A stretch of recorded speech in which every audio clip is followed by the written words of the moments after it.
It's completely changed who I am as a person in my day-to-day, how I interact with people. And it's really changed how I interact with men. And that's been like the biggest impact, is the confidence that it's given me. And it's weird because like I would have never thought that this would be something that I would be talking about prior to doing jiu-jitsu. But yeah, it's just this like sometimes men are really intimidating physically and they use that. And I just now, since doing jiu-jitsu and gaining this confidence, like it's like not falling to that. So a good example is like a lot of times when like men are walking on sidewalks, and as a woman, if you're walking, like they won't move out of the way for you. It's really weird. And now I'll just like fucking body them.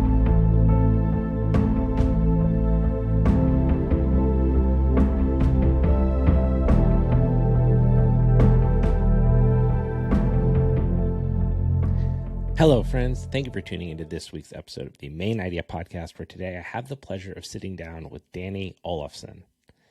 A quick reminder for those that enjoy this podcast and would like to support it. Please take 30 seconds and leave a 5-star review on Apple or Spotify and subscribe to the YouTube channel. This helps the show get discovered organically and helps me continue to bring on amazing guests. There are also now timestamps in the show notes, so feel free to jump below, select the part that interests you most, although I always recommend listening to the episode in its entirety. Lastly, I want to just give a big shout out to everyone who continues to rate the show and share the show. I can't really express how much this means, but it's through your sharing and your reviews that more people are finding out about it, so thank you very much for doing that.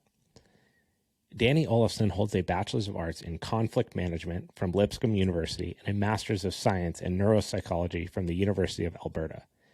She has completed 6 half marathons and multiple ultramarathons, including the Canadian Death Race, which she attempted to later do solo. Dani is also an accomplished triathlete, having represented Team Canada for the International Triathlon Union and has podiumed many times in her sport, including her 2019 gold medal. Additionally, Dani is a Jiu Jitsu Blue Belt, which is why we have this conversation today as we explore what brought her from those endurance sports into the wonderful art of Jiu Jitsu. She has a unique understanding of physical demands of extreme endurance competition, short burst anaerobic jiu-jitsu competition, and everything in between. She's honestly a freak athlete, intelligent researcher, and the queen of dad jokes. I hope that you enjoy this conversation as much as I did. Without further ado, Dani Olafson.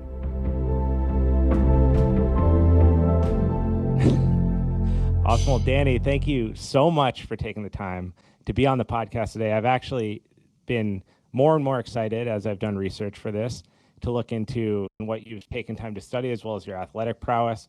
And I think that this is going to be a really nerdy episode, but also a very useful episode for a lot of the listeners. So thank you for being here today.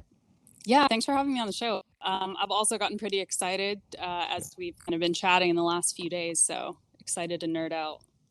Yeah, well, we're going to just jump right into one of my favorite and one of, I think, maybe the more challenging things to understand when it comes to jiu-jitsu specifically, but also just in general. And the reason I bring this up is because you have such an experience with this topic, and that's endurance.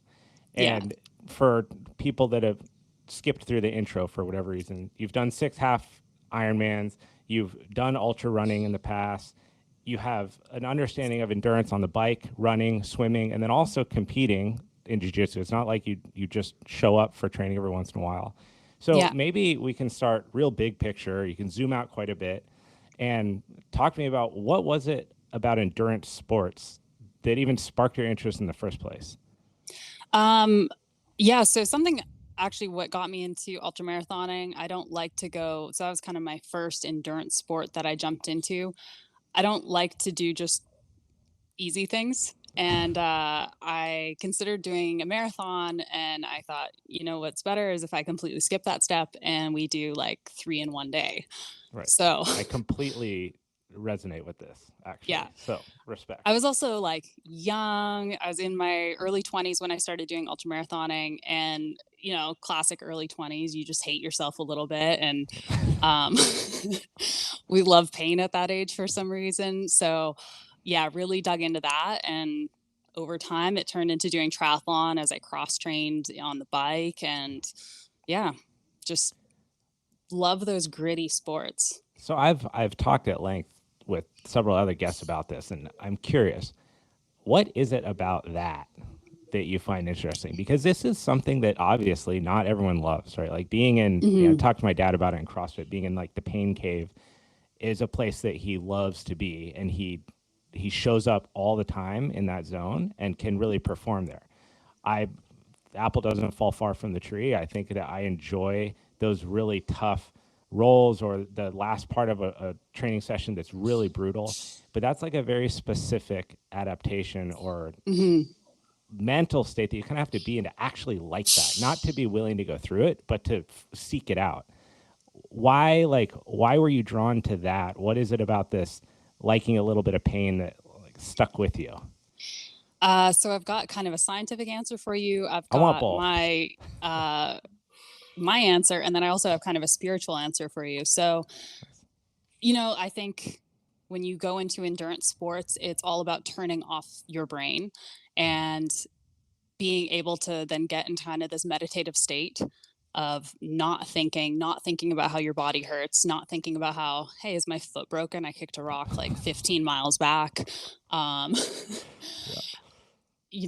I think these endurance sports really challenge you to be able to get into a meditative state or to get into a state where you're no longer listening to your body.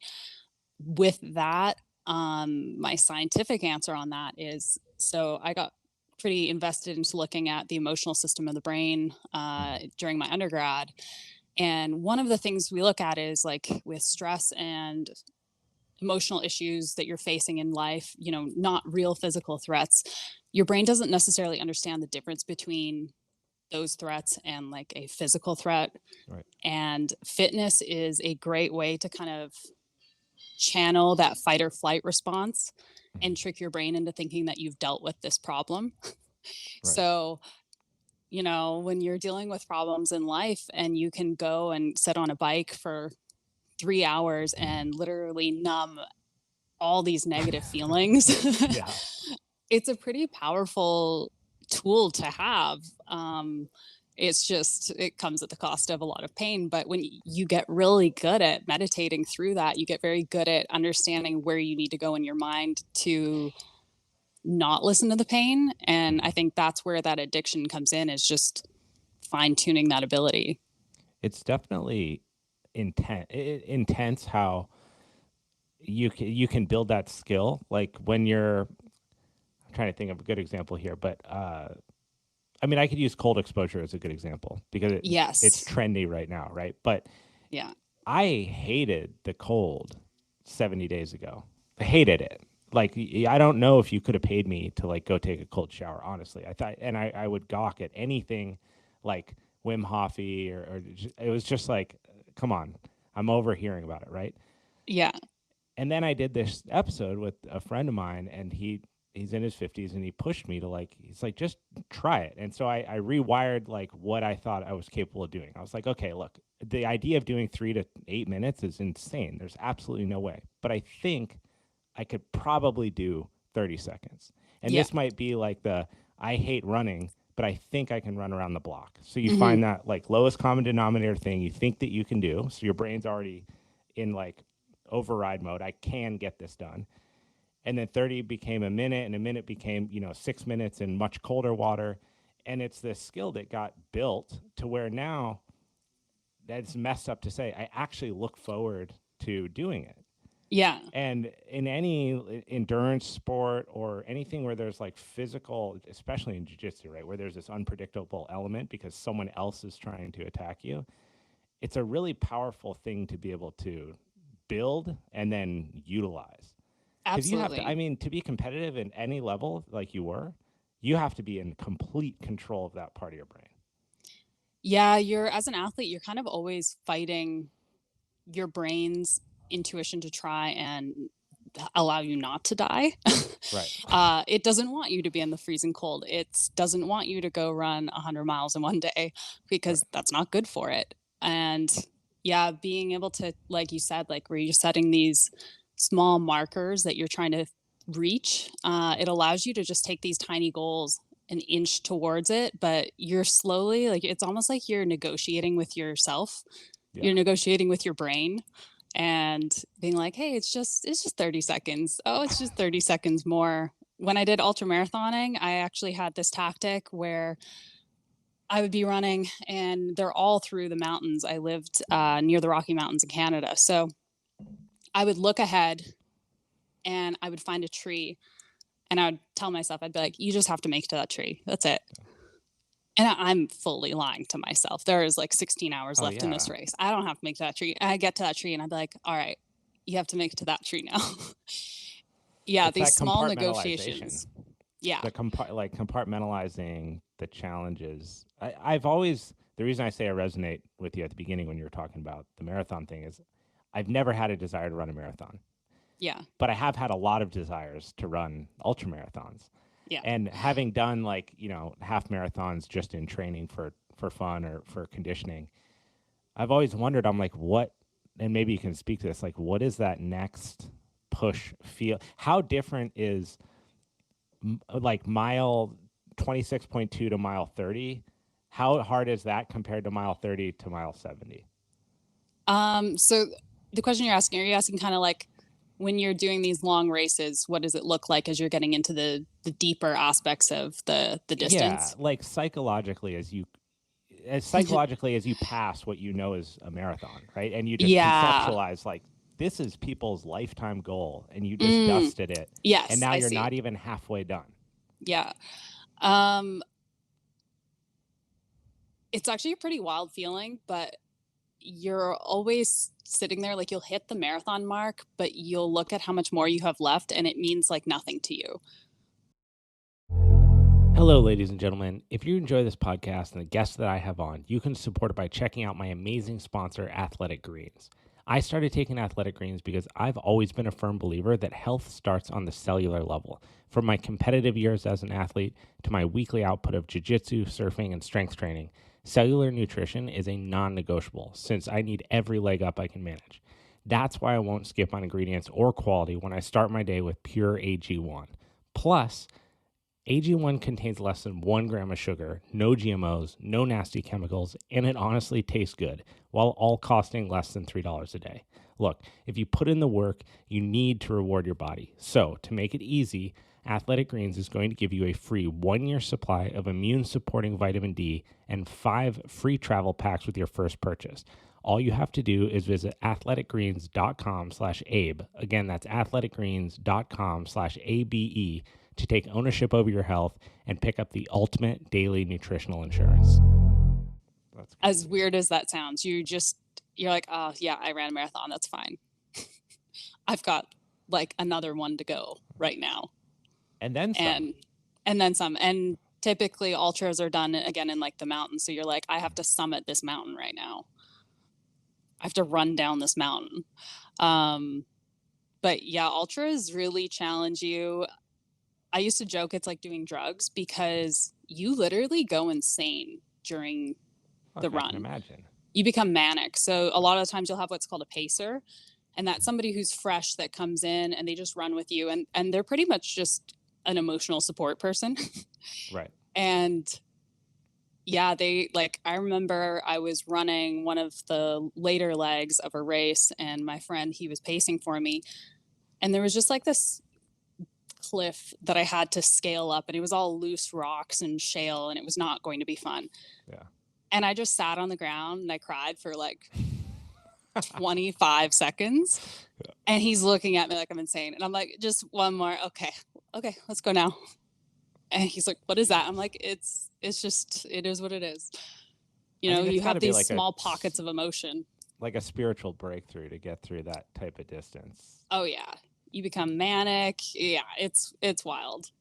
So you cross the finish line, and what are the emotions that go through your head? I can't even explain it. It's like this full body, like I almost want to say like a flush of just relief, happiness, sadness. I really can't put words to it. It's very hard to articulate. It's probably your brain breaking down. But Well, I think, I think about ultramarathoning has always been fascinating to me because if you do the numbers globally, like you are, especially as a multi-time competitor, you're of a very small group of people globally yeah, who have ever pushed themselves to that limit. Like that is really, it's impressive, of course, but it's also like psychotic. You've been able yeah, to get it's yourself crazy. to this point where just the idea alone is not, it's like, I don't know, it's just out of the universe of existence for most people. It doesn't Yeah, make any sense. yeah. And to be there and to know that you're like that, it's got to be kind of like, that's got to be kind of weird. It is weird. I have an interesting relationship with it now because I did it before David Goggins made it cool. So people just, I'm going to swear on the show. Yeah, People thought I was just fucking crazy. for Like sure. they had never heard of what this was. They were like, what do you mean an ultra marathon? I'm like, so That's I a get this worthy backpack. point. Yeah. I just run, I run up and down 3 to 4 mountains. I do it in a day. That's it. They're like, what? You do what? How That's was insane. what was your social circle like at the time? Um, Trying to think now. I had a lot of friends that were into fitness, and then I had a lot of friends that were partying. Mm-hmm. So I kind of ended up drifting towards the friends that were more into fitness. And it was a group of women that I went to university with that actually got me into ultramarathoning. And I was already pretty fit, but they decided they were going to do this race. It's called the Great Canadian Death Race. And it's 5 segments or 5 legs, and you can often divide it up. So you can do it as a team, you can do it however you want. And they needed somebody to run the last leg, which is like you're running at like, I think I started at 3 a.m. and Jeez. finished at like 7 or 8 a.m. or something. So you're like headlamp. I mean, you're only seeing a couple of feet in front of you because it's not like you're Yeah. doing this on a treadmill. You're out in the Oh, yeah. middle The of middle the of the mountains. Rockies. Yeah. Yes. By yourself, which So I hadn't considered until I got out there, by the way. And I pepper was spray is like, not going to stop a mountain lion. no. And there was multiple components of that or elements of that race where I was trying to go up these hills and I'd kick a rock and it would tumble down, but it wouldn't hit another rock until way later. So I wouldn't hear a sound until, there's like an 8-10 second delay. And I'm like, what was that? Oh my God. And you look back and you don't see a Scary. headlamp. So you know it's not a person. But Jeez. there's a So psychological element. I mean, did you not just think you were like losing your mind? That this was the thing that was sparking your interest, that you kept wanting to push for this, and Yeah. I really want to, undersell, like, I don't want to undersell the fact that you were doing this before it became a thing, because there are a lot of people, that'll like have interest of this, and this is great, I think, in the long run, right? I think it's wonderful that someone like David Goggins has inspired people to push themselves outside of their limits and gone and done this. I think that's wonderful. But doing that before is really something out of the ordinary when you think about it. Yeah. Yeah. It was, it took a special type of crazy at that time. Yeah. What are you doing for fuel in a situation like that? It's interesting when you're racing. That's actually one of the biggest components of doing ultramarathoning is calculating and managing your water input, your salt input, and your food input. Or your intake rather. So yeah, I would have to average taking in 100 calories for every 20 minutes. And you do that in bars or like liquid and So powders and. That's the other thing. You're bringing it all with you. So you have to look like I had a pack for like if I had 5 legs, because you have a crew with you of people that meet you at different checkpoints and they give you what they need to give you. I had 5 bags set up and they had different amounts of food that I needed in them, water, and I had calculated how much water I needed to pick up at whatever aid stations there were. And there's typically not many aid stations. You're trying to get the most bang for your buck on calories to weight. And then you're also factoring in what's called palate fatigue, which is when you're taking in gels and like just straight sugar, it's nasty. you just start gagging on them. Like your body does not want to take in any more sugar. It does not want to take in any more salt. It is done. It's rejecting it. So then you're trying to add in some novelty into the food intake. So I actually switched to, at the end of my ultramarathoning, I had kind of refined it down to using baby food. I've heard this before. I'm not kidding. Oh, really? Yeah, I've heard this for this exact reason, because you're trying to get as much glucose you can possibly get, because that's actually an endurance situation. It's not, people are like, oh, I got to have my gels. They're doing like an 8-mile run. It's like you're not eliminating your glucose stores on an 8-mile run. No. But you are 100% in this situation. So you have to have sugar for your body to function properly. But just eating fake gels, I've heard this before, that baby food is like the go-to. Baby food is pretty good because it also doesn't have much like in the way of thickeners or preservatives in it. So you're managing your stomach the whole time, especially in ultramarathons. You do this as well in half Ironmans and full Ironmans. This is definitely a component. It just, there's way more aid stations with triathlons. But yeah, like the other thing I added in, and it's the most Canadian thing I think I've done, is eat like poutine, spoonfuls of poutine. No, I just drink straight maple syrup. That's actually, I feel like that's got to be on the healthier side, though. Yeah, there's like actually companies. Yeah, just pure maple syrup, and there's companies that caught on to it, and they created like, they're basically in gel packs, and it's just maple syrup, ginger, and salt. But it just tastes mostly like a little slightly spicy maple syrup. But the ginger calms your stomach. The maple syrup is so high in sugar, and it's clean. And then you mentioned electrolytes, another hot topic these days. Oh yeah, people love it. How are you calculating like magnesium and potassium intake for, because I'm just like ballparking here, it's got to be like a 36-hour race plus, right? Yeah. So for ultramarathons, oftentimes they're 24 hours. So the one that I would do and train for was 24 hours long. But honestly, I just did a lot of and I did research on it at the time, but I haven't touched on it since then. I did a lot by feel. So you can kind of tell when your salt is getting low because you'll start to cramp, or you can tell when your salt intake is too high because you'll have literal granules of salt all over your skin.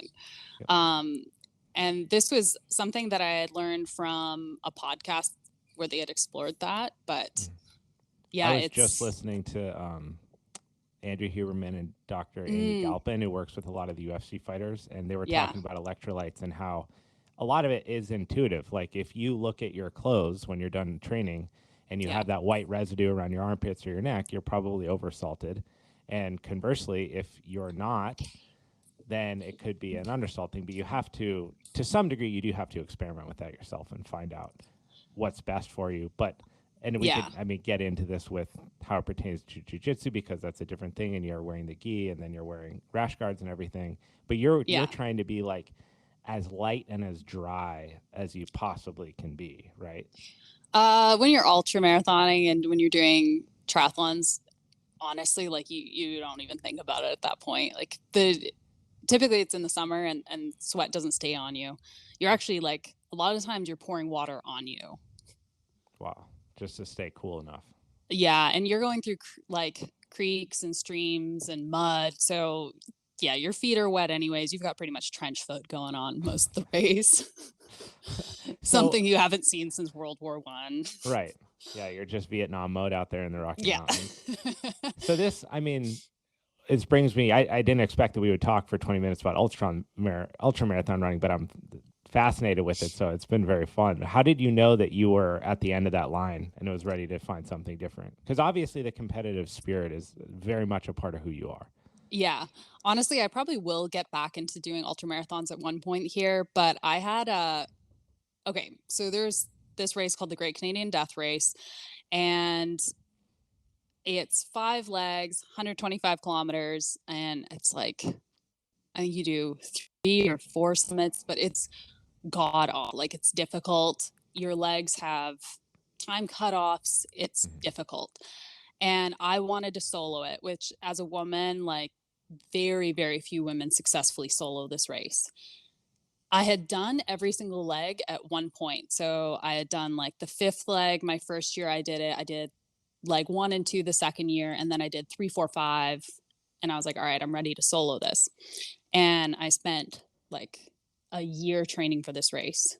And the amount of planning that goes into it, like calculating the mass of the food that you're carrying, everything else, whether you're going to have poles with you on that route, like what you're going to, it's just endless. And so the toughest cutoff was getting to the end of my leg 3 cutoff, because leg 2 is terrible. You do 2 mountain summits at like high noon, and it ends with you going down a mountain that's like just pure shale and just no woods, like just straight sun exposure.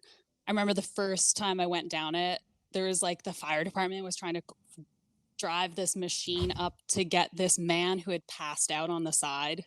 Yeah, the risk is real in those situations. Oh yeah, people like break collarbones, wrists, everything. Like it's treacherous.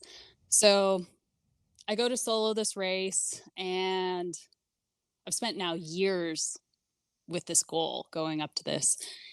And I get done my first leg and it's going great. I get done the second leg, really hard, but it's going great. I do the third leg. That's where I cried when I saw the giant hill. That's going great.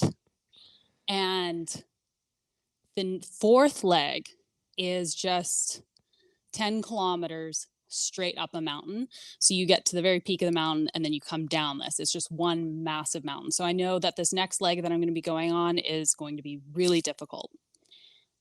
I'm in the last, probably like last 10, 15 minutes of this leg before I hit the checkpoint. I've got a pacer with me. So I have my friend with me. And we pop out of the woods in one area. We go to cross over the highway and up into another section. And the race director is standing on the road. And he said, hey, there's a mother bear and a baby that was spotted up in there. So just be really loud. Yeah, exactly what you want to hear before you like push through to the next. Yeah. Jeez. And I look at my pacer and I'm like, oh, okay. Like, do we keep going? And he's like, well, yeah, I guess, like, I don't know what else we're going to do. And we go up and we're on this trail and like making noise the entire time, banging sticks, banging our poles. And right above us, like there's like another trail that's right above us. And the mother bear is running like along with us with the baby. Like she's pissed at us. Like she's trying to chase us out from this area. I'm just crying to my friend now at this point, like bawling my eyes out. I'm like, you're going to leave me. And we're trying to be so loud to scare this bear away. It eventually goes away. Earlier in the race, I had like punted this boulder and my foot was definitely like my toe was broken and just not having a fun time at this point.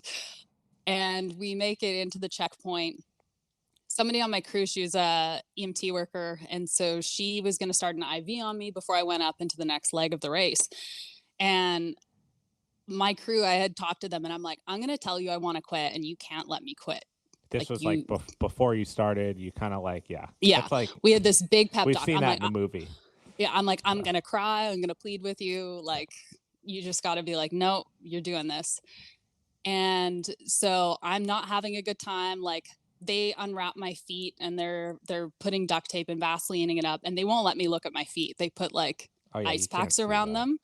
Yeah. And it's apparently, well, turns out like I had broken my toe and it was all swollen and it was not a pretty sight. Mm-hmm. But she goes to start an IV on me and she's having difficulties. This is an EMT worker. Like they do. Getting like finding the vein?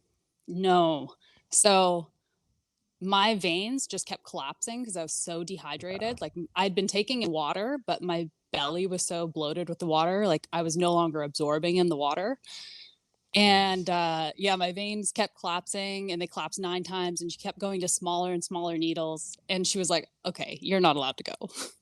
Yeah. And so they stopped my race there, which is definitely the right decision and ended up being an excellent decision because that next leg that I was going to have to run, which was going up to the top of the mountain, they had a freak snowstorm on the top of the mountain and had to air evac people off of the top of the mountain. So I was like, you know what, this is a good decision. And at the time I had been training, when I trained for this, because your body can only take so much in the way of training, I'd started doing road biking. And I was so sad about this race. Like, I had trained for years for this thing and spent like just so long, and so many people had helped me. Like, it was crazy the investment that went into it. And my coach, she was also a triathlete, and she was like, hey, why don't you just do this, like this triathlon, like at the end of the summer, like take a month off, then like just go do it for fun. And I was like, all right, fine, like sure. And I did it, and I ended up winning my like age bracket. And it was only like, I think I was only out there for like 2.5 hours. I was like, this is great. Everyone's exhausted. And I'm like, this is awesome. Like, normally I've got 15 more hours at this point. Like, love this sport. And so I've kind of taken a segue into triathlon and that field ever since. But I've been having the craving to kind of jump back into the ultras as of late. It's really crazy how in a lot of these endeavors, whether it's like just any great feat that people accomplish, there's all this preparation that goes into it, whether it's like the team that's behind the scenes that you don't see, the people carrying equipment, the people, the medics that are on deck, because again, you can't undersell how much is actually a risk. Like, you're really pushing your body to a limit that is, like we talked about with the percentage of people that do this, it's not common. It's really high risk. Yeah. You're in the elements. You're pushing your body beyond a threshold that you've ever trained. That's why it's the event, right? Like, you can't train the event distance to go do the event. So you do all this stuff, all this preparation, and then you hope that your body is just like on board that day randomly on the day that it happens to be. That, your body doesn't know that, because your body's going in this 24-hour cycle of existing. It has no idea that there's like this calendar date in the future where it's going to have to perform. So we do all these things to prep and get ready. And then something like that happens, and you're like, your veins won't accept an IV for hydration. And then it's this tough call, because it's all the preparation and the hard work and the planning and the coordinating and the team. And that it's just like watching, you watch a fighter in the UFC, they go back to their corner and they're like, put me back in there. They're all going to say that. Every fighter is going to want to get back in. Every single one. Their eye could literally be hanging out of their head, and they'd be like, just duct tape it, I'm ready. Right. Yep. Somebody has to step in and say, no. Yeah. Because this is actually going to put you at risk of like your health. Yeah. And it's hard when you're that motivated, driven person, because you just feel like you're failing. You feel like you're not tough enough. You're not good enough. Everyone else is better. All the people that completed it, they're better than you. They did a better job. And it's like, it's just not the case. It's such a dice roll on performance. Absolutely. That's a whole nother like mental gymnastics that you have to go through. Yeah. Is figuring that out. How do you talk to yourself as an athlete, as a human, and like bring yourself back to baseline following something like that? Yeah. And especially with ultras, because they run no matter what. Like bear in the woods, keep going. Cougar in the woods, keep going. Thunderstorm, pouring rain, keep going. Snow, keep going. That's part of it, is they tell you have to prepare for anything. So the variability is so much higher on those days. But yeah, when you have this massive goal, getting back to your question, and it doesn't go the way you want it to go, whether it's your fault or not, people experience a massive depression after this. And I definitely did at that point in time. Honestly, like the way I've always dealt with it is I find another goal. So I'll sign up for another race. I'll do something else. My coach at the time, she knew that's what I needed to do. And that's why she pushed me to do that triathlon. She was like, here, go focus on this. Yeah. Go do this. Here's another goal. Go fetch that. But I always wonder, it's kind of always continuing on. People like yourself, people like myself that are drawn towards these intense things. Like I'm going to find a jiu-jitsu in it's just going to, something like that will always be in my life. There's going to be this weird thing where I'm trying to find out more who I am in these like oven situations that are crazy.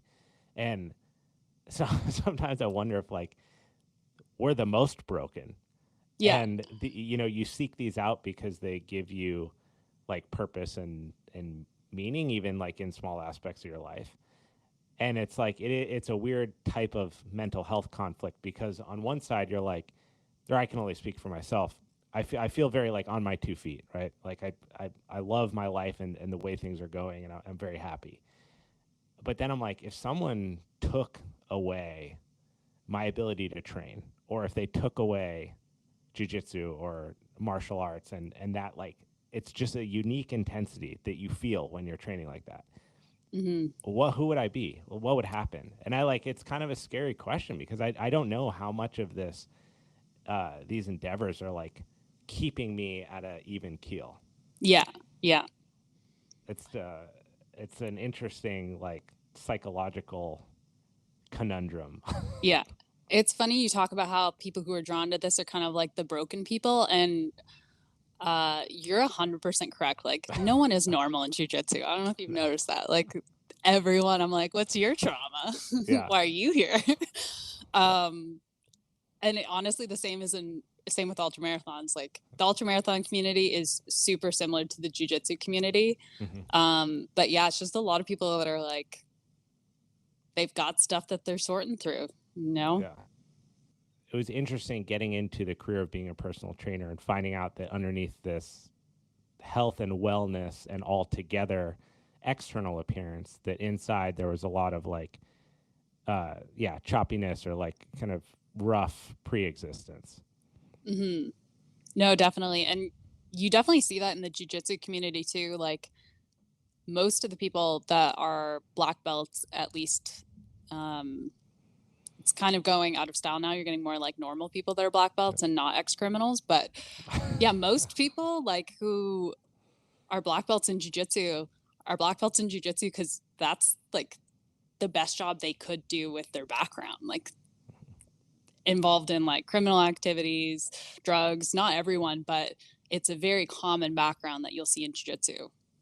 I think it's the physical nature is glue. It can be glue. It can hold people together. And I think that that's a Absolutely. good thing. I mean, like I said, for me, training and physical activity has always given me a big purpose in life. It's given me a lot of direction, made me make a lot of the choices that you did, where like when I was in high school and people were being jackasses, I was a jackass sometimes, but there were a lot of times where I chose to be really focused on the sport. And the only thing, I went to bed thinking about skiing, woke up thinking about skiing, and I wanted to be an Olympian. That's all I cared about. I didn't care about anything else. And so it does kind of hone you into this way of making choices about what you're doing that's really productive.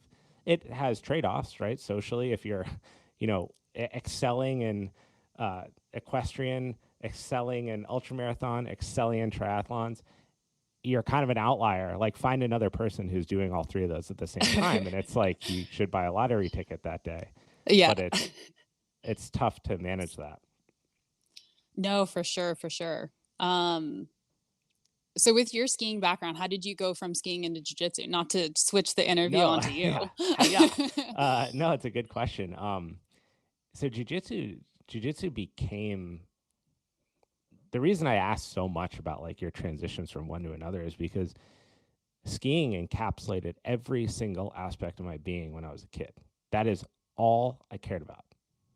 I went to bed watching videos about skiers skiing and competitive mogul skiers and my idols. And all I thought about was, how can I be like them? How can I train like them? What sacrifices can I make in my life? Can I get into the gym before kids my age are allowed in the gym? Like, I did not care. I just wanted to be an Olympian.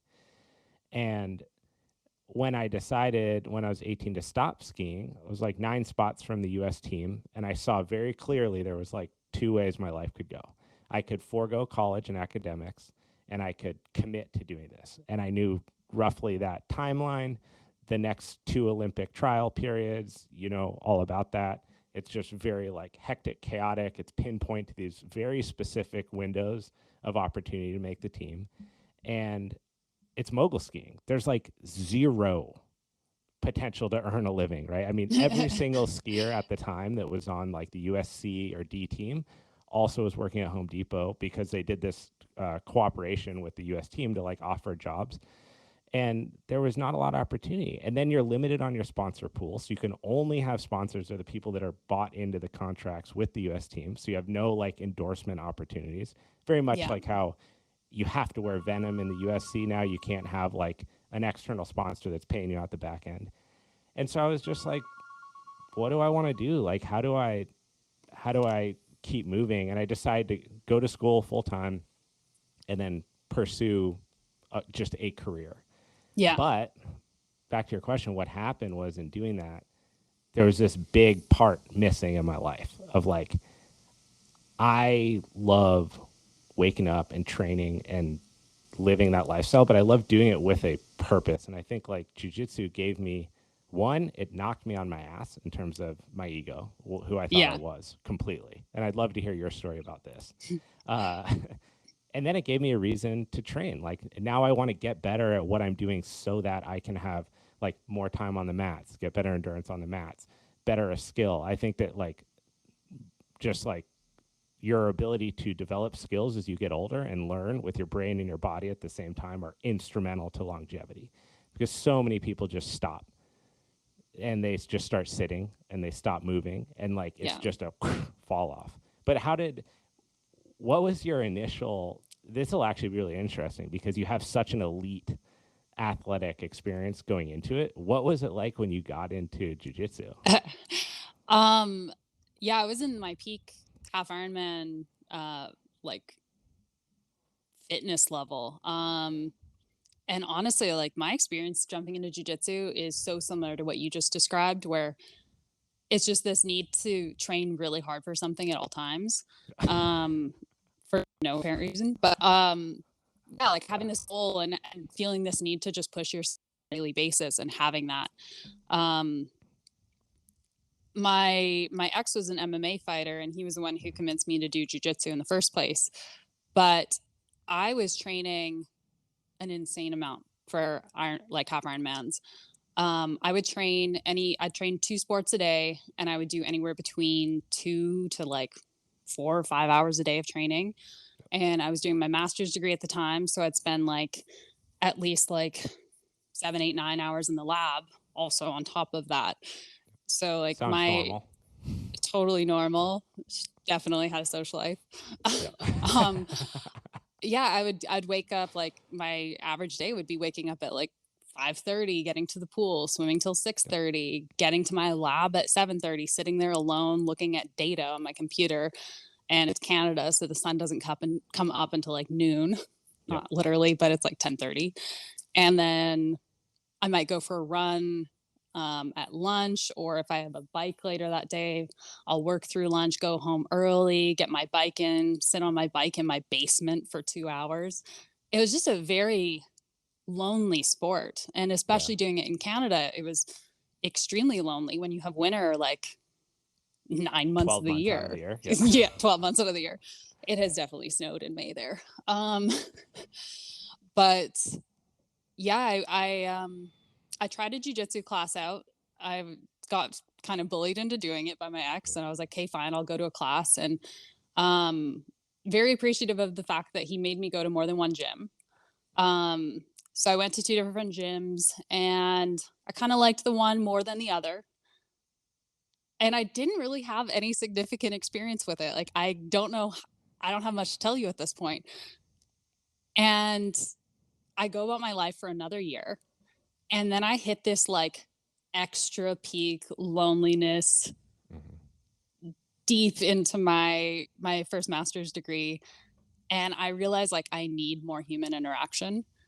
And I was you're basically just studying 24/7. You're in the lab doing research. You're just exported from social settings. Yes. Yeah. Like very little human contact other than when I was doing experiments on humans, which not the best time to build friendships. No, I'm like, hey, you can't leave for the next 2 hours or you won't get credit. Be my friend. Yeah. So yeah, jiu-jitsu, like I just decided one day, I was like, I'm going to do that jiu-jitsu thing. And I went to a gym, the one that I liked that night. Before class started, I signed up, and they're like trying to convince me not to sign up. They're like, shouldn't you do like another trial class? And I'm like, no, take my money. I've decided I'm doing it. Take it. And I just started then, like, and it was largely like the human contact aspect of it. I kind of knew I needed that. And, you know, getting your back taken, getting cuddled, it's basically the same thing. So this was all like basically a relationship sparked. End of relationships were sparked jiu-jitsu. It is funny. Yeah. I was talking to Robert Drysdale a couple of weeks ago about this, and he was saying that there's like this the contact element is a really, when you look back at the history all the way back to like Japan, I mean, there is something there. I don't really know psychologically what it is that we're like drawn to about that, but that is undoubtedly an element of grappling. Yeah. Like scientifically, you need human touch. Like, well, you need it for mental health. Yeah. And no one said they couldn't be trying to strangle you at the same time. So did you get like when you went in your first time, you get your ass whooped? There was another woman there. So she was actually pretty nice to me. Starting jiu-jitsu as a woman is a lot easier than starting a jiu-jitsu as a man. My husband and I own a jiu-jitsu gym, so I see this experience go very differently for the genders on the regular. But why is it? Do you think that's because you go in there as a dude and just like the machismo and the ego, and people are like, fuck me, fuck you, I'm going to like destroy this guy, or like a need to prove that this is tough and like... No, a lot of dudes bring it on themselves. They come in like, if a guy comes in and they're like really chill and they just want to learn, like they have a great first class. But when they're like trying to prove jiu-jitsu wrong, they do not have a fun time. That's my favorite, because you see, this is one of the reasons I love jiu-jitsu so much, is you see in real time someone's loss of self. Like you see them think the world is one way, and then in an instant they realize that it's not. Yes. And then you get to watch and see what they do with that new realization. Yes. It's a very interesting thing to watch happen. And yeah, you do typically see it more with men coming into the sport. Most women kind of don't have that. I've seen them have it a little bit, but yeah, you definitely see a much bigger ego break with men coming into jiu-jitsu than women.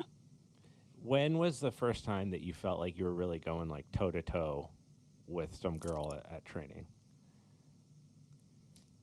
Probably, I don't know.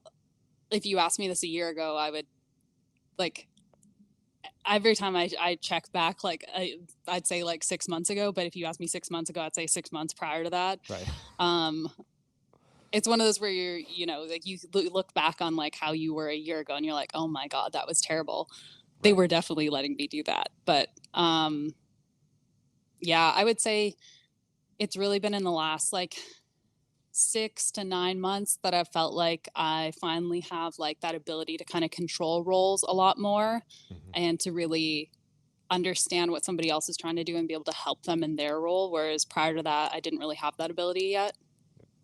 What was the difference for you in, I've just thinking about like physical exertion here. So if you take like the spectrum of exertion, and on one end is ultramarathon, really is like pushing your body through something different. You're guaranteed to sustain some sort of like overuse injury in the process of doing it that you just have to deal with. That's part of it. Triathlon's kind of in the middle. Like half marathons are intense. You're really keeping a pace there. So it's not like you're just lollygagging through. Plus winning them, really you're keeping a pace. So you're actually pushing your like metabolic threshold. And then if you go down to kind of like, let's say your average day of training when you're doing 3-ish 5-minute rounds, what's the mental like preparation like in those for you? And then actually maybe we talk specifically about competing for you, because you have competed at Blue Belt, which is competitive, and you've won. So it's not like, we both know from competing, it's not peanuts. Like when you're in a match, you're going, and it's much different than training. You get the pump in your arms and your fingers hurt different, and it's just like a different animal. So what are those 3 different variations like for you? They're completely different. So anything that's endurance based, it's about turning your brain off. Endurance, when you say endurance, you mean like ultras? Yeah. it's about turning your brain off and not listening to your body. And jiu-jitsu, you can't do that. So I actually really struggled with jiu-jitsu at first because I had to turn my brain on. Like I had to start thinking and reacting and coordinating, not just in a straight line. Like it was quite challenging for me at first, and the cardio is completely different. Swimming was kind of the only thing that it could relate to, but you know, I could train forever, but I could train forever at like a flow roll pace or like a little bit more than that. So all of like the intense moments, like I was so tired. Yeah. I had never been so physically exhausted in my life. That's fascinating to me. I was actually speaking with a running coach about this he helps OCR athletes and like high rocks competitors and stuff like that. He trains, you probably know Hunter McIntyre's like a high level endurance CrossFit guy. And he was talking about that, like you can have variance in VO2 max abilities across different athletes, and that would say X and Y about their performance in an endurance setting. But jiu-jitsu is very unique because no matter what, unless it's a flow roll and it's like you guys are playing patty cakes or you're just like working on something, it's almost instantly anabolic. Or instantly anaerobic. Yeah. Like the second that you slap hands, if you're actually training and you're really going for it, you get up into that high heart rate instantaneously. And unless your body's really good at buffering that zone, you get stuck there and you're there for 5 minutes. So like, how long can you buffer an anaerobic window as a hobbyist, let alone like someone who's just going in for the first time, right? Yeah.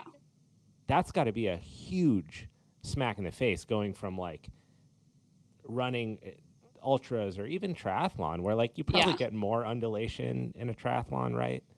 Yeah, well, largely like the training, you're still doing a lot of anaerobic work.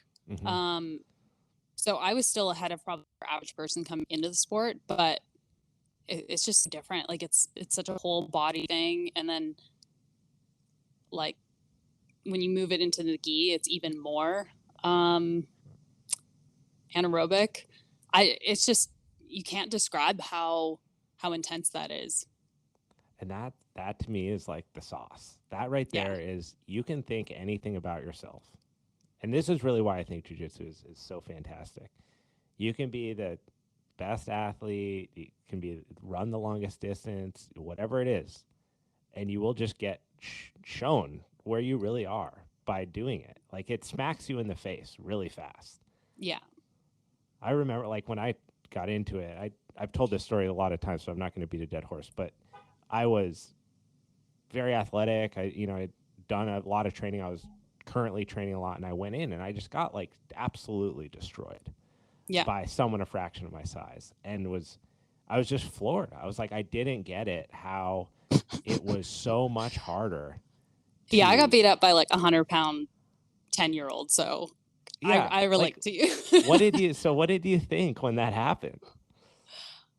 I was like, this is witchcraft. This is for sure witchcraft.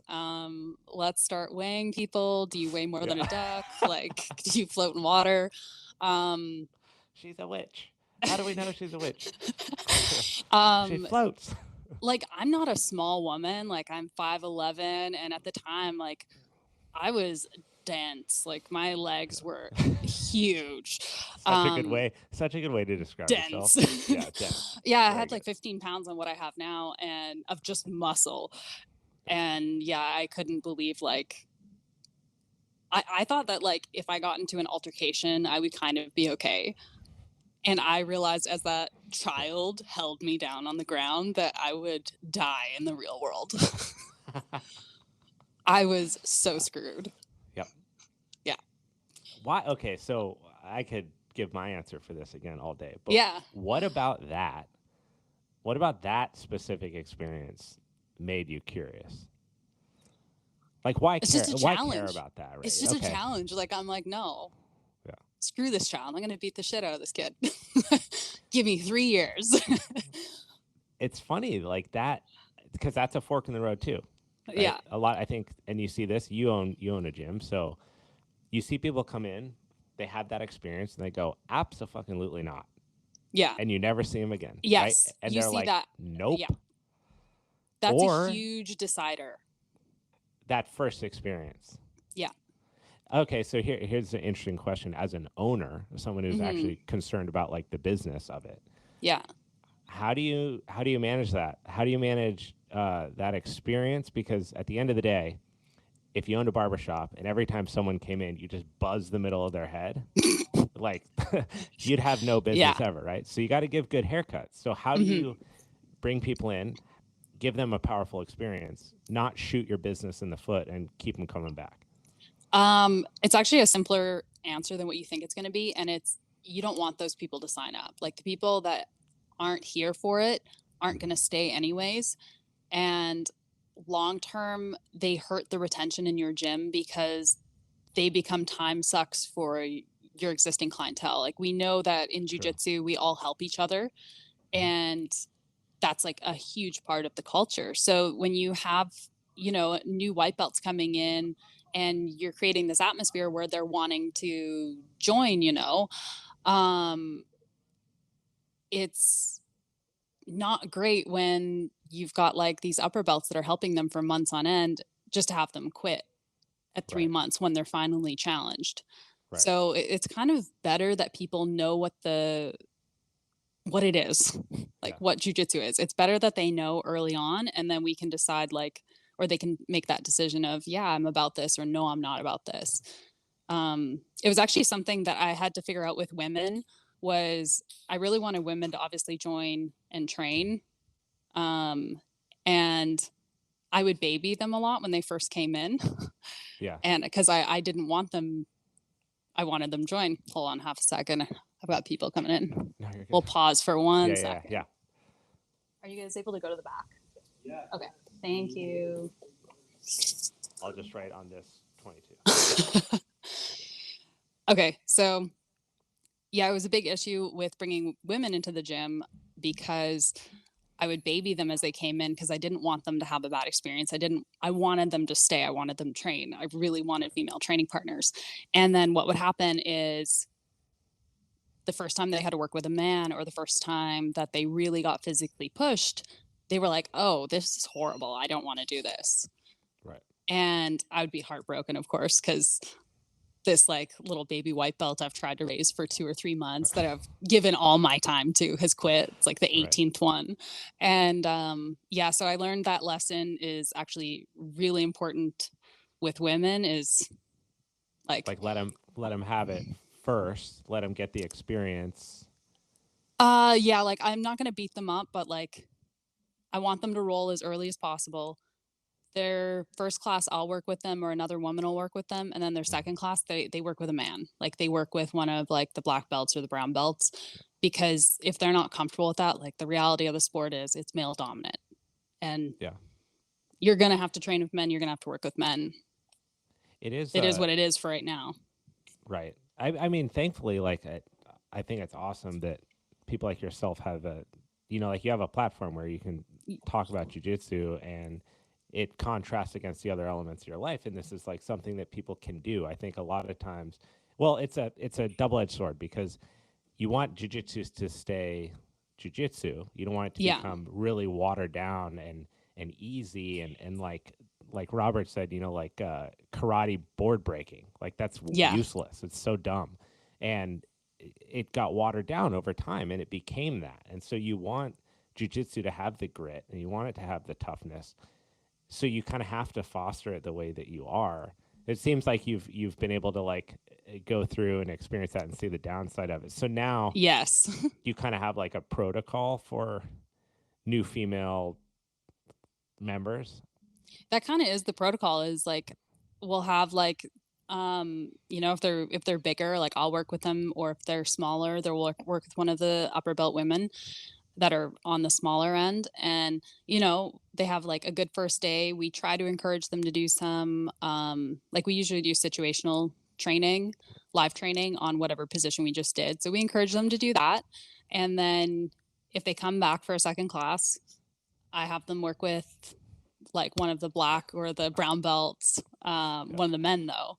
And if they like that experience where they're not too sensitive about that, then yeah, they typically stay. Like the retention for the women is very, very high after that, but the sign up rate is really low. Do you run any kind of like women's self-defense class, like women exclusive classes or anything like that? So I run a women's competition training class. I did a Okay. self-defense class for a while, and it was just the jiu-jitsu women showing up. Yeah. Everybody always asks for self-defense classes, and then like you'll run them for free and you'll pay to advertise them, and no one comes. Yeah. It's always so frustrating. So I run a women's competition training, and because I'm a blue belt, so me like leading other women would kind of be like asking a 9-year-old to babysit a 6-year-old. Like, Right. Like you're very aware of where you are in your oh developmental process. yes, Yeah. yes. Yeah. Like That's I good. should not be instructing people without an asterisk beside everything. Right. Right. But anyone can kind of, not anyone, but you can run competition training pretty easily. Like you're not having to teach techniques. You're teaching like, all right, we're going to start in whatever position, and this is Well, how you and I win. think there's like from a competitive understanding, there's a lot of values that someone like yourself could add from. I honestly think that a lot of competition is the mental side of it. Like Yeah.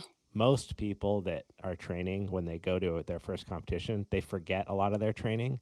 And then what they're really faced with is, I'm here for the first time in a competitive environment. Who am I, and what do I do? And it's like Yes. that they'll actually get beat by themselves a lot more frequently than they get beat by their competitor.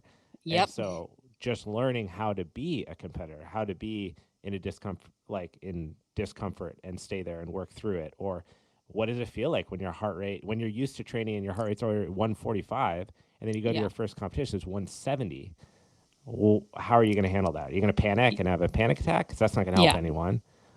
Or can you learn that? And the mental side, like the mental aspect is, I think, one of the most valuable things. And having people with pre-existing athletic history, highly competitive, you can shed a lot of light on that for people. Did Yeah. they ever ask you about that side of it? They do. So honestly, my husband loves coaching. So he's the black belt that owns the gym. And I also like love science. I love applying my background to coaching. So he reads all these coaching books, and then I come in and I kind of push the science on him. And it makes for a really cool combination of just really like training sets and practice sets. But we find people don't really come and ask us a lot of questions because we're very open about what strategies we're doing and why we're doing them. So, for example, one of the drills I have is we'll do kind of like this drill where you're starting in a sweep position. The Like you've been person, swept. no, so you're starting at the point where you would initiate the sweep. Oh, gotcha. Yep. Person being swept is going to allow this bottom person to sweep them. Mm-hmm. The minute they touch the ground, both people are fighting. So the person who did the sweep is fighting to get those points and to hold that person down, pin them, get the points. And the person that has been swept is fighting to get back up, to get to a position where that other person is not collecting those points and they're getting to a dominant position. Because it's such a critical component in a match. And it's such a critical component in a role is when you get swept, typically like that's the worst time to get past, or it's the best time to pass somebody is after you've swept them. And if you can't recover in that moment, that can be the end of the match. Like that's huge. Do you feel like I'm glad you segued into this anyway, because I did want to touch on like your understanding of psychology, your academic research, and then also conflict management, because obviously jiu-jitsu is like conflict management meets psychology meets athletic performance. So in a way, it's kind of like you guys are cheating with your instruction, because you have, that skill and pedigree of your husband, and then also your understanding of like how the brain actually takes in new information and catalogs it and memorizes it. Because we know that in jiu-jitsu, you're getting a lot of people, because of its popularity, that are taking this on later in life, right? Of course, you have the kids classes and the high school athletes and people that want to, they idolize world-class competitors and they want to be like that, much like myself when I was skiing.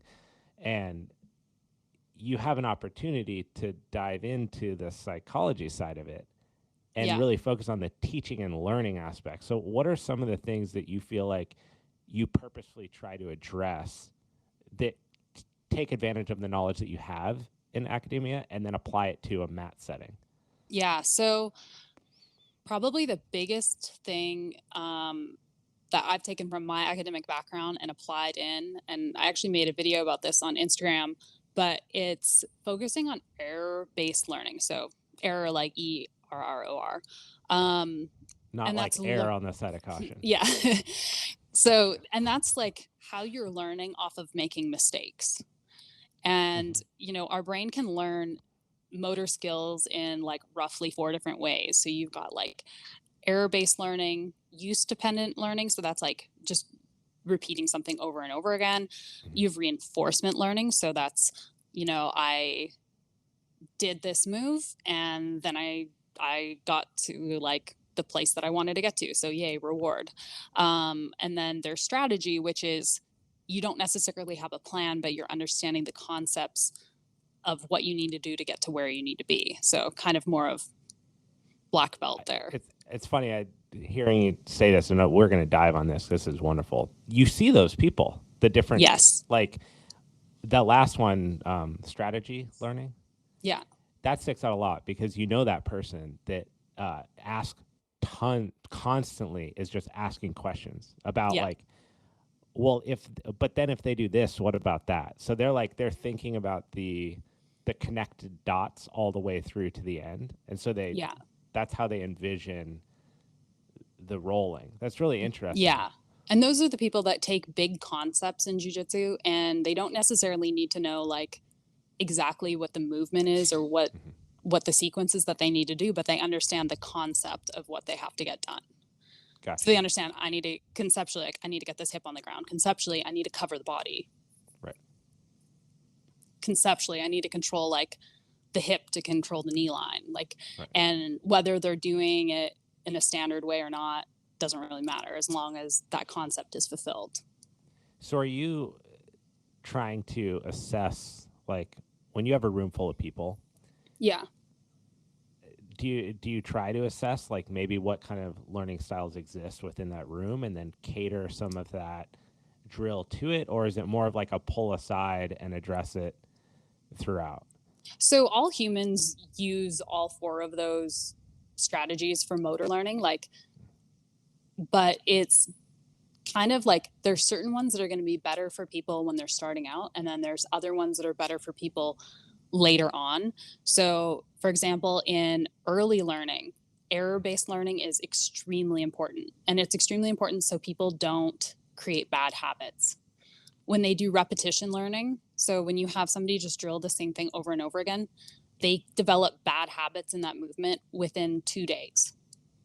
Like permanent. But that's not to say that because I'm a big fan, for example, of rep. Like, give me a guard passing drill and tell me to do it 100 times, and I love it because I'm all about the like autonomous control of my body and not thinking about things when I'm doing them.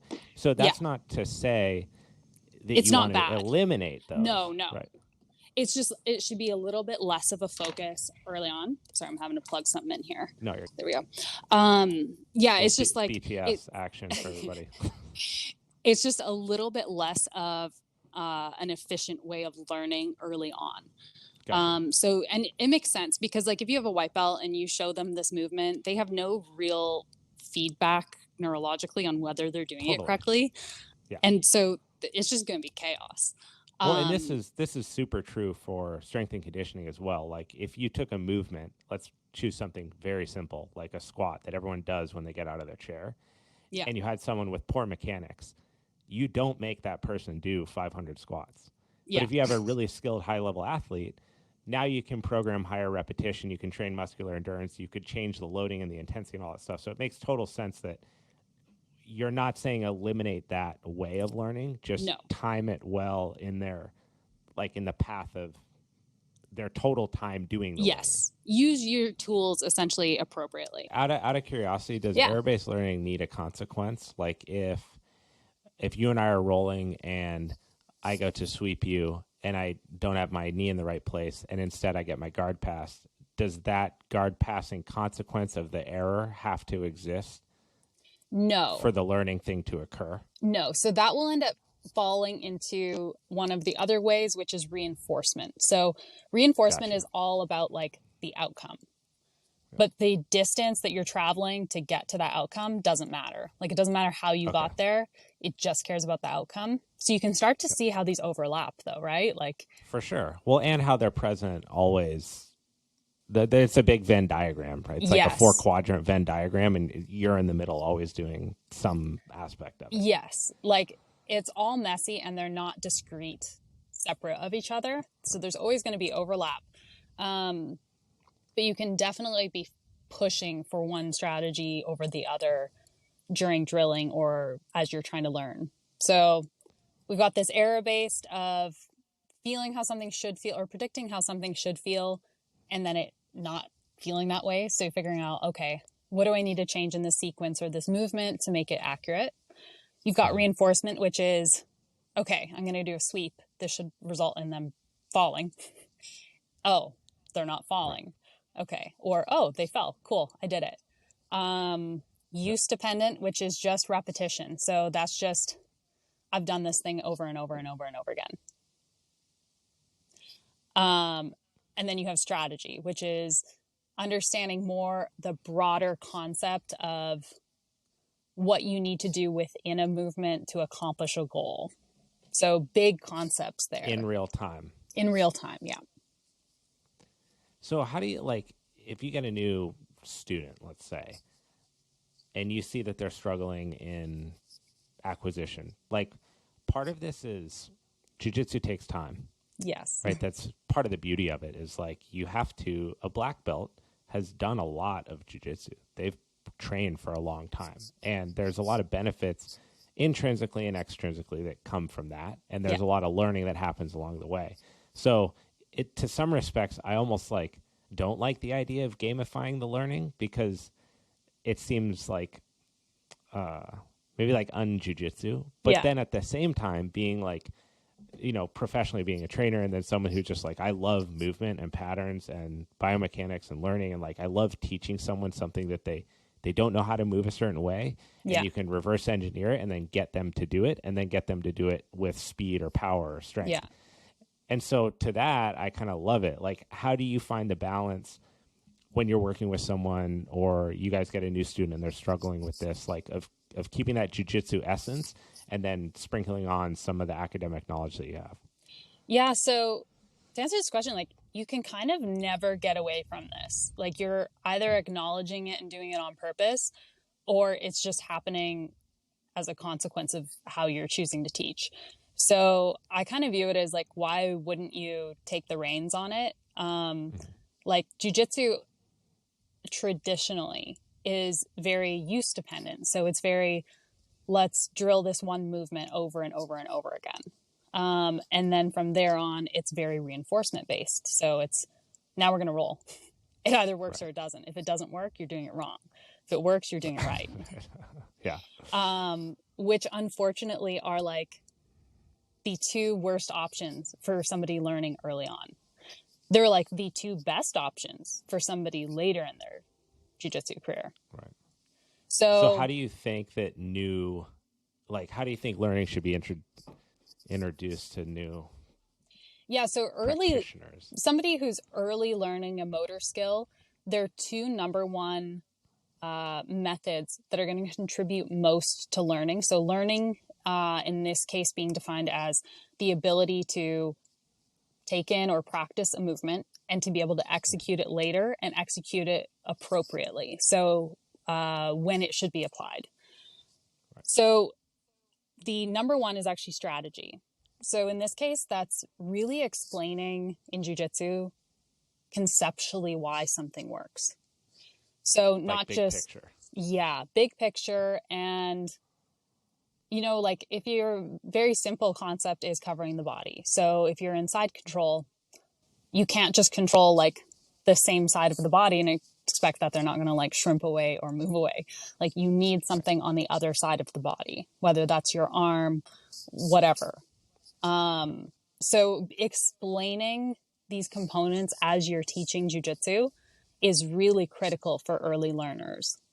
And it can really streamline their process of understanding things long-term, because now they just take that concept and run with it. Well, and that's an advantage for anyone, right? Because if you have people that are not picking things up, it's going to be very unfun. Yes. In reality, like, yeah, jiu-jitsu becomes fun as you acquire more skills to use, yeah, or decide which ones are most pragmatic in certain situations. But if you're not getting any of that, and all you're getting out of it is you end up on side control bottom and someone's shoulder in your face all the time, your motivations to continue are probably going to diminish over time. Absolutely. Or you're going to get hurt. And then when you get hurt, like when you get injured in jiu-jitsu, your motivation to train has to be really high. Yeah. And I get injured all the time because I push it. But when it happens, I'm so motivated to fix it.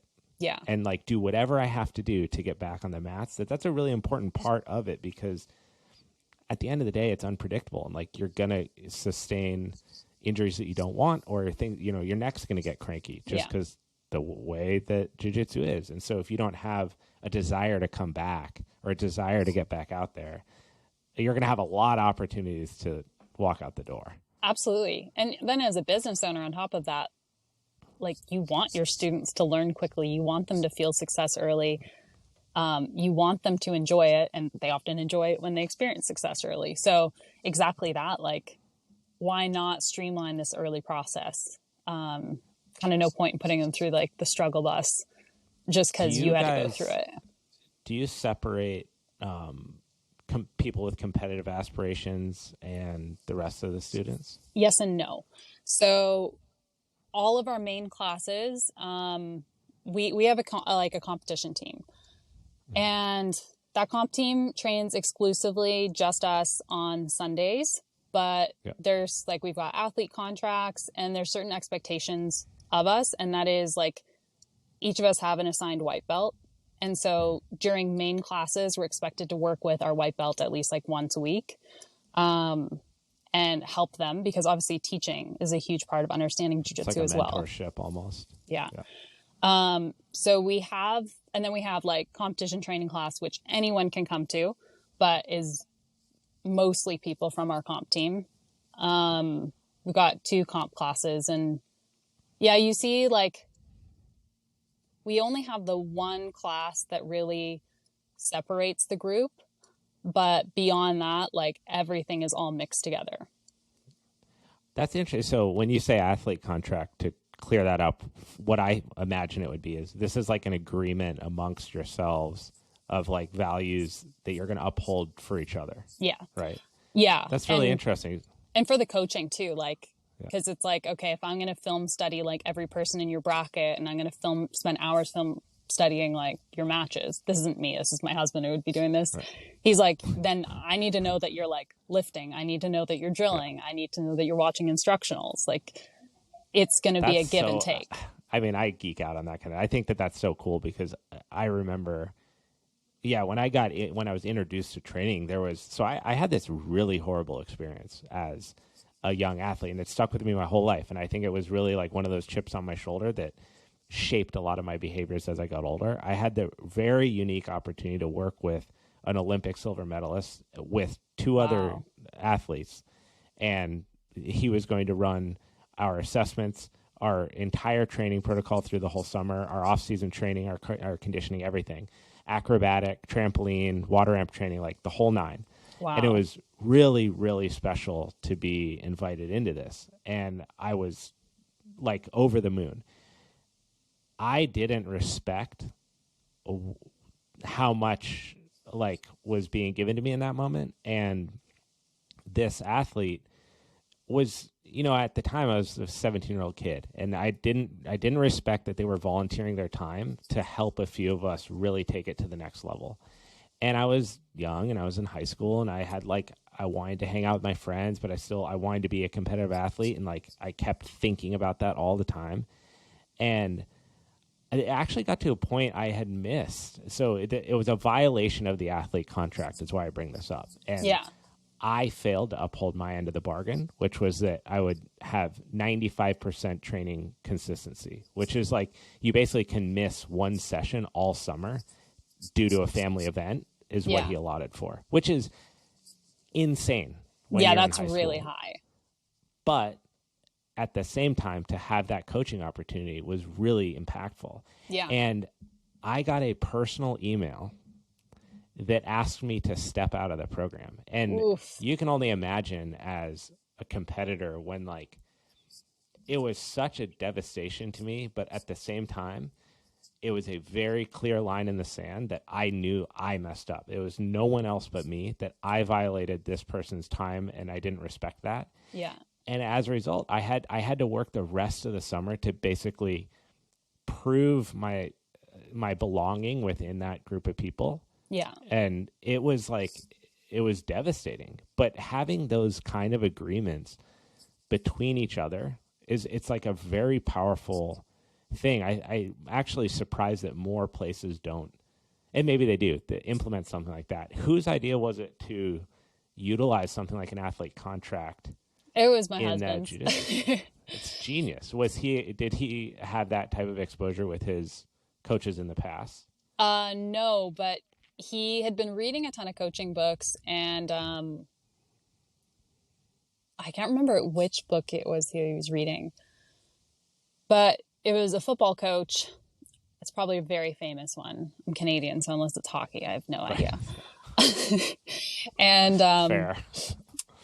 Yeah, it was just something that this coach had done with these college football players. Was he was like, no, like, this is what I expect of you. Like, I have these very high expectations, and if you want to be on my team and you want to do this, like, it's going to be more than just fitness and just playing football. Yeah. It's developing you as a person so that you can excel at those things. And so that's something that we try to do is like he's worked so hard to bring all these people together and have this mutual respect for each other's goals that, like, we feel guilty when we like don't get our drilling in because it shows, or we feel guilty when we don't get training in because we're letting our partners down. Yes. Like, you're not now 100%. challenging your training partner, and each person, we call it the project. Each person in the project has like kind of a counter person in the project. So somebody who's a good training partner for them, size and skill wise. And yeah, you feel really bad when you start to slack and you're no longer challenging that person.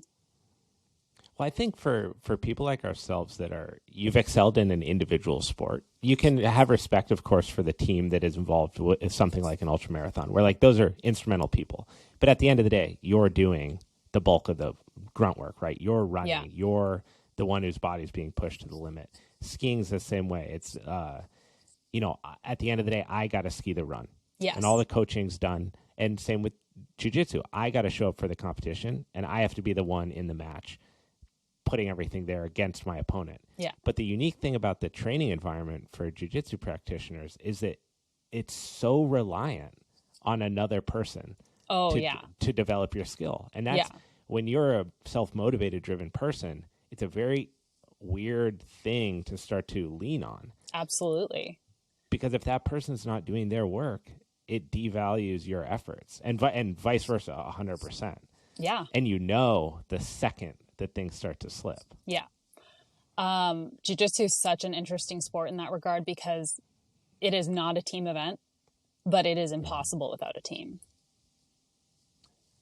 That's like the mic drop moment, but it's very true, right? Like, it is, you have to have individual motivations, and that aspect of your psychology must be present to even continue training at all. Yeah. But to actually get better, you need people that are at or slightly better than you are to push you through those different stages. So it's almost like the pacer joining you on legs of the run, except they've also been running the entire thing. Yes. Exactly. What do you think, what has jiu-jitsu taught you that the other sports that you've dabbled in didn't? That's such a great question. With jiu-jitsu, and I'm going to have this same answer that a lot of women have, it's completely changed who I am as a person in my day-to-day, how I interact with people. And it's really changed how I interact with men on a day-to-day basis. Interesting. And that's been like the biggest impact, is the confidence that it's given me. And it's weird because like I would have never thought that this would be something that I would be talking about prior to doing jiu-jitsu. Right. But yeah, it's just this like kind of, sometimes men are really intimidating physically and they use that. And I just now, since doing jiu-jitsu and gaining this confidence, like it's like not falling to that. So a good example is like a lot of times when like men are walking on sidewalks, and as a woman, if you're walking, like they won't move out of the way for you. As like a flex? I don't know. It's just something. Some guys are so fucking weird. It's man. really weird. And now I'll just like fucking body them. Yes. Like I'm like, sure, I don't care. Does it hurt me? Yeah, but I don't care at that point. Like I'm just like, no, I'm not gonna walk on the grass. Like you've got two people, like walk behind for 1 second. That's so like, I think women are just like very psychology. considerate of other people all the time. Like we're taught from a very young age to be very like compliant, nice, don't hurt other people's feelings, don't make other people feel uncomfortable, like very aware of how other people are feeling. And as a result, we shrink a lot. And jiu-jitsu kind of taught me like, hey, you don't need to shrink. Like just be you, like take the space up that you take up and don't allow somebody to get into that. But yeah, it's That's just such a unique and powerful experience. And also a really like, that's such a strange, it's not straight, like your insight isn't strange, but like hearing that, just thinking about like what's going on in that dude's life where he needs to like shoulder check, like your inability to move out of the way in a sidewalk, or like it's not even like a chivalry thing, it's just what's wrong with you, dude. Like and it's probably not just with women, it's probably also with men too, right? Like they just need to take, you said it very well with the taking up space. Like that's such a, the taking up space is a really interesting psychological concept, because to fill the space around you is like a confidence thing. Yes. And to recognize the difference between a point in your life when you can reflect on not doing that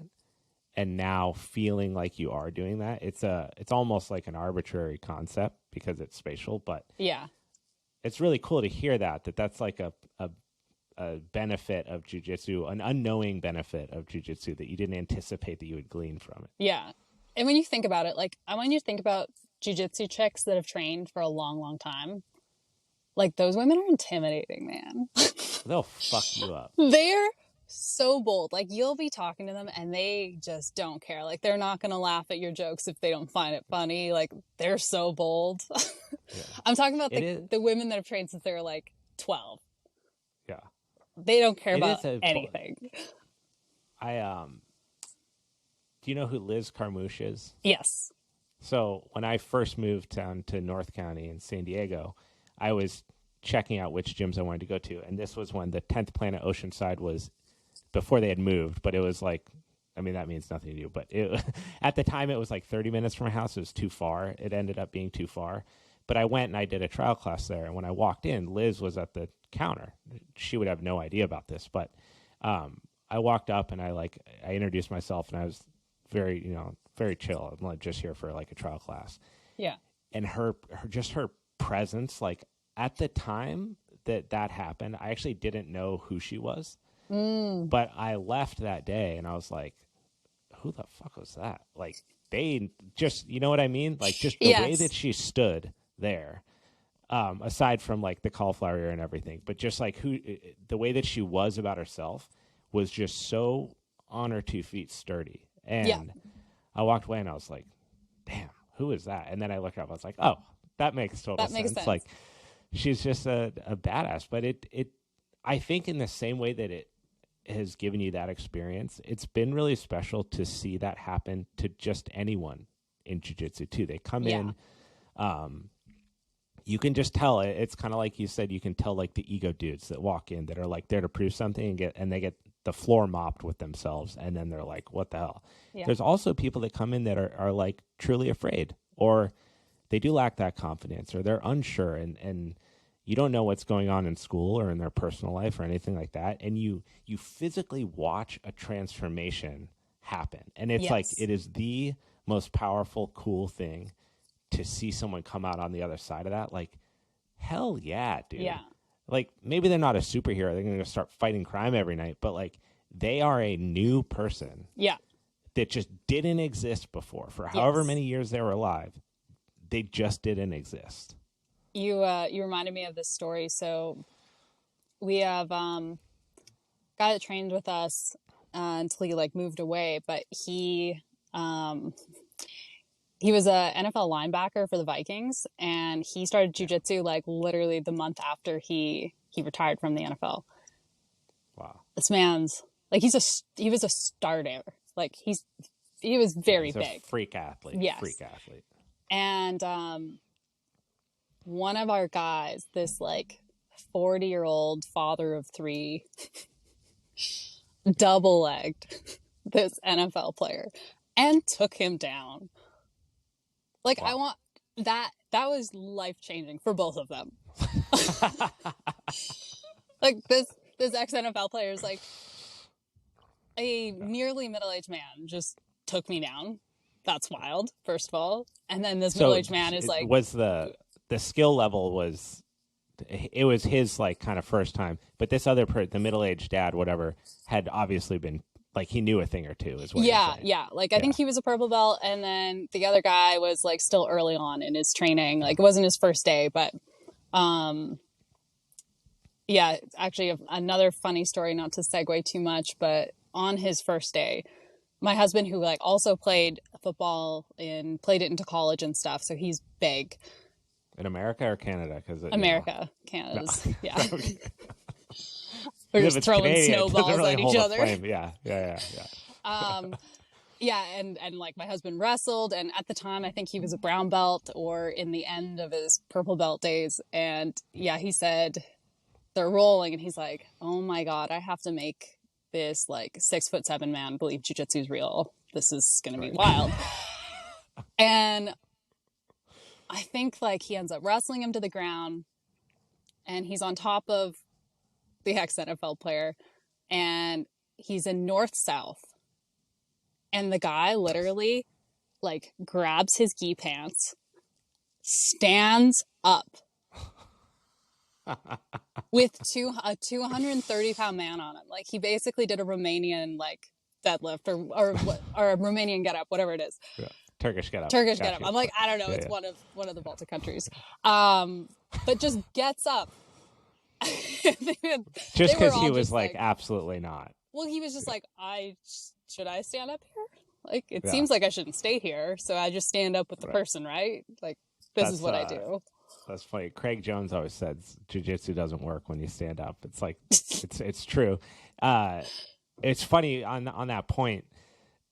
So even at this, I've been doing jiu-jitsu now like 5 years-ish. Yeah. Like whatever, purple belt. I just really enjoy it. But there's still like, I'll go in and I'm still surprised all the time at the effectiveness against much bigger people.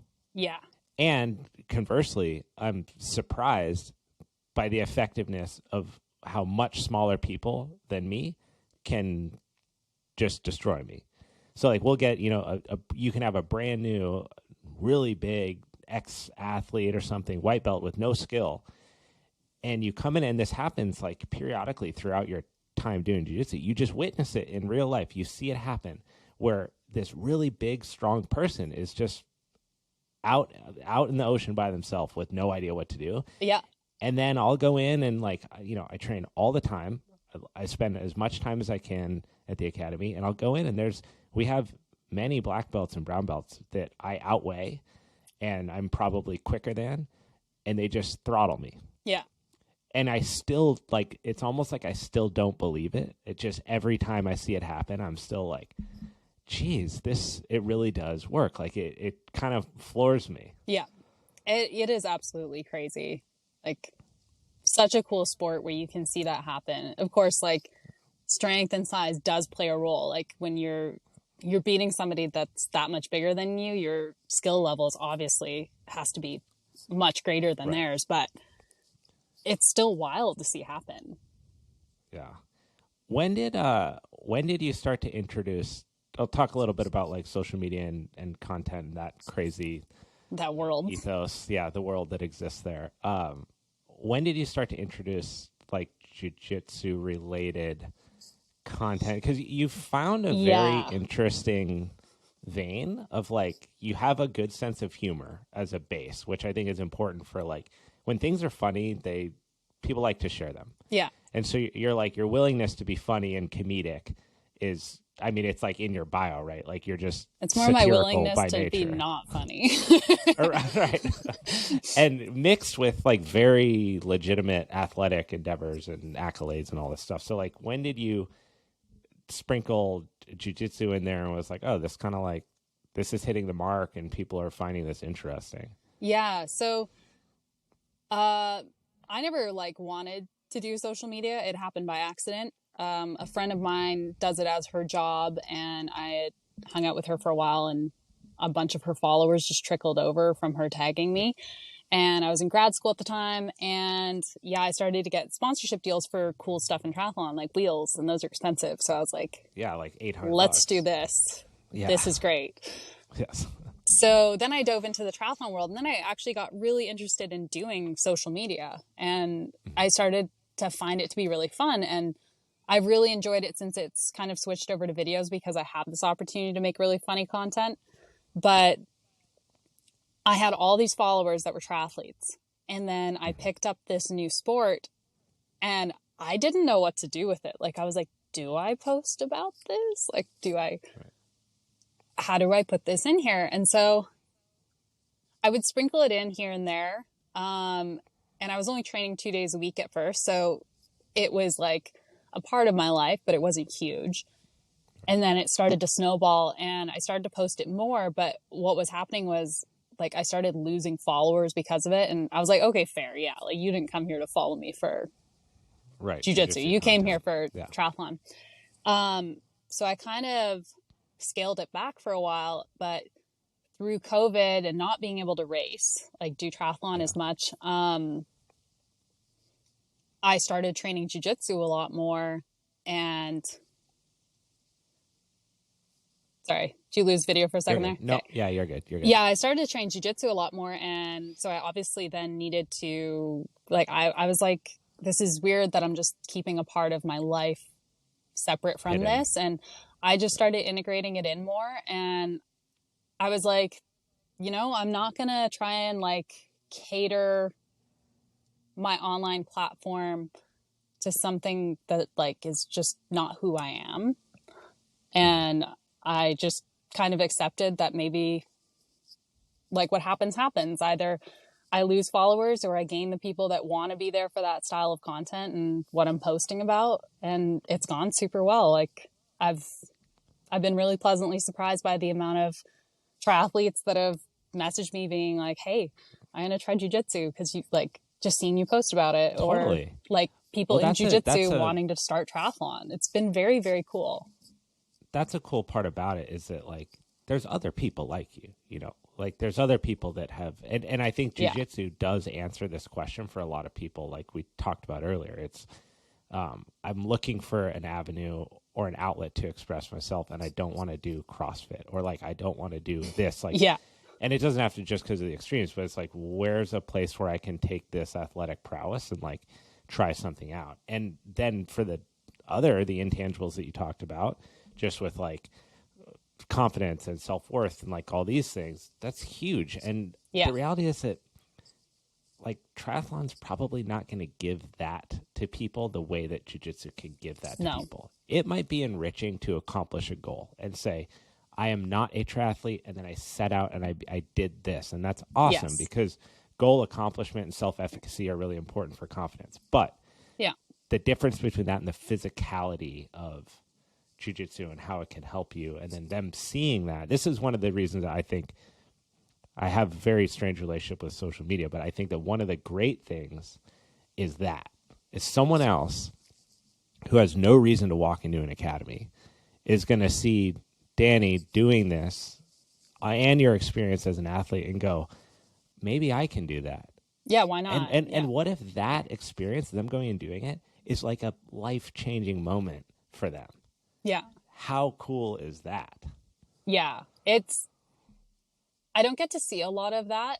And when I do, it genuinely makes me so happy. I've probably the thing that you're talking about that I've experienced where it's brought me the most happiness was sometimes I'll have people message me and tell me about how they showed their daughter or their niece my account and that their niece or daughter started jiu-jitsu and that they love it and they're just changing so much because of it. And that's crazy to me that like that's wild that I influenced somebody. Does it feel like imposter syndrome? Yeah, 100% of the time. How do you deal with that? So I'm pretty used to it with academia because so doing like my master's degree, I was doing my own research, and you're constantly talking to people that are so much smarter than you all the time. Yeah. Like crazy intelligent people. And you're telling them about your research and they're asking you questions and giving you respect. And you just learn to slightly overcome imposter syndrome, but also to be like, so we're all doing this? Yeah. None of us know what we're talking about, right? Okay, great. And yeah, I kind of just take that same path with Instagram of, you know what, I'm just going to do this. Right. My one of my old roommates is, he's a professor of economics at NYU, and he is the smartest person I know at all. Like so overwhelmingly intelligent that like, I wonder sometimes what it's like for him to live in the world and just be surrounded by imbeciles constantly. Yeah. And I was talking to him one day about what that's like, and he was talking about the other faculty at NYU that he's surrounded by, and he was touching on exactly this. He's like, you know, I'll go to a conference and I'll talk to people about my research, and he's like, I'm aware of, you know, my intelligence level. I know that I'm smart. Obviously, I wouldn't be where I was if I wasn't. But when I get around these people, I'm like, I see the range of like, you know, it's like me hanging out with a AI computer or something. He's like, that's what it feels like to be surrounded by them. And it's good because it levels up the quality and the credibility of academia, but it's also wild for me to hear that there's people that make him feel like he's not the smartest guy in the room. Yeah. And I'm like, that's just wild. And academia is really interesting because kind of just how research works, you're typically narrowed down to such a very specific subject. Mm-hmm. Like with my research, I was the first person in the world to study what I studied. It was a very niche little tiny specific thing. And so when I speak about it, they would listen. Right. Like these really highly intelligent people would be listening to me talk about this. Right. And like that is wild. So academia is really weird because you can be surrounded by these people that are so much smarter than you, and you know their accolades, you know what they've done. Like they're just superhumans. And they're giving you the respect of knowing what you're talking about in your field, and you're just like, so let's contrast that real quick with the trolls and everything. Like, what does it feel like to go from being in an academic setting where you're doing exactly that. You're talking to people that you respect. You're talking to people that know more than you. They're validating what you're studying, what you're curious about, maybe some of the areas that where you're unsure, but you're trying to get clarity on. And then what's that contrasted with, like, because you are exposing yourself to these people, right? By Absolutely. being on social media, being on a platform, putting out ideas, opinions, things, whatever, you're welcoming it. Mm-hmm. So what is that like? What do you hear from these people? What's kind of like your conversations with them if they ever go there? Yeah, so it can be a very frustrating process. So I've just started talking about, my science and talking about these topics that I've spent like a decade of my life researching. And it can be very difficult because you're having some of these great conversations where people are asking you, realistic questions, and they're genuinely interested, and they're not asking because they want to try and prove you wrong. But then you get like this 10% that comes in, and they're just so entitled to trying to it seems like they feel so entitled to knowing more information from you, like demanding you just basically qualify yourself over and over and over again. Like they're trying to prove you wrong. They're not there to learn, and they don't want to learn from you. Probably the most frustrating thing I deal with, and I still haven't figured out how to handle it, is, working in research. Like doing scientific research is not clean. And it has to be. Well, this is an important, getting things wrong is a feature of science. It is not a bug in science. And people don't get that. Yeah. People seem to really dislike scientists and really try to discount research a lot. But they take it way too far. So they'll be like, oh, well, that was done in a lab under all these very specific conditions. And I'm like, yes, that's how we can analyze the data and it be clean. Otherwise, we have all these other effects. So I had people that the comment that I kept getting was, well, none of this research was done on jiu-jitsu. And I'm like, yeah, because jiu-jitsu has 1,000 different variables that could come in and muddy the data. Some of the coolest research on motor learning is done with golf or basketball, but for the most part it's somebody moving a computer mouse. When somebody's in an fMRI machine where they can't move much, they can't be rolling. They can't even move a millimeter. Of course they're not doing jiu-jitsu for this. I think with what people might fail to understand is the way that your body learns a skill is it's like an as is situation. Mm-hmm. There you have a brain, you have a skeleton, you have a muscle system, and you have a nervous system. And all four of those things interact with each other to acquire new skills, whether it's a baby learning how to sit up and crawl across the room or roll onto its back, or an adult trying to master a golf swing in their 40s. The underlying principles exist. Yeah. It's how we learn.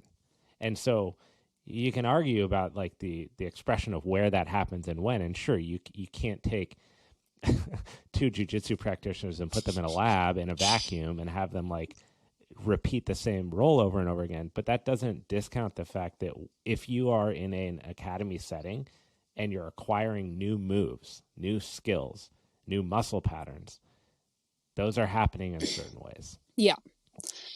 And there's, of course, intricacies to things. There are different types of motor movements that you do learn slightly differently. And research is exploring those as best they possibly can. But one of the points that I tried to make is some of the research I was talking about was directly comparing this new style of learning. It's not even new. It's been done since the 70s and is utilized across a ton of sports. But this other style of learning compared to, repetition-based learning, which we often do in jiu-jitsu. And it directly compared that to repetition learning. So it's directly looking at the comparison. And yeah, I'd have like these people arguing with me, but not really making a point on anything. And they're like, yeah, well, years of doing like jujitsu and stuff, like this has to be the correct way. And it's like, well,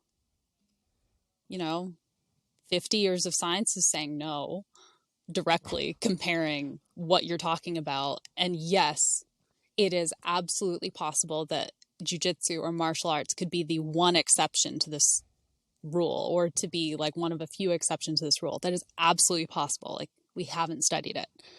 As a scientist, I could not say that it's not, but the chances are really, really slim.